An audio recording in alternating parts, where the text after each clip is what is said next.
ବାପା ବହୁ ବଡ଼ ଆଖି ଛୋଟିଆ ଭାବନା ମୋ ନୂଆ କିଛି ଭାରି ବଢ଼ିଆ ଗାଁରୁ ସହର ଦେଶରୁ ବିଦେଶ ନୂଆ ଶପଥ ସ୍ୱଚ୍ଛ ଭାରତ ମୋ ସ୍ୱଚ୍ଛ ଭାରତ। ନମସ୍କାର, ମୋତେ ଚିହ୍ନି ପାରୁଛନ୍ତି? ମୁଁ କିଏ? ମୁଁ ଅଳିଆ ଡବା। ମୋତେ ଇଂଲିଶରେ ଡଷ୍ଟବିନ୍ କୁହନ୍ତି। ୟୁଜ୍ ମି।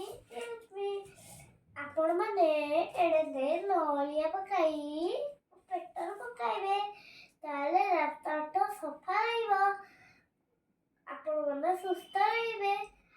ଆମ ଦେଶର ପ୍ରଧାନମନ୍ତ୍ରୀ ନରେନ୍ଦ୍ର ମୋଦି ରାସ୍ତାଟା ସଫା ରଖିବା ପାଇଁ ଚେଷ୍ଟା କରୁଛନ୍ତି। ଆସନ୍ତୁ ଆମେ ସମସ୍ତେ ମିଶି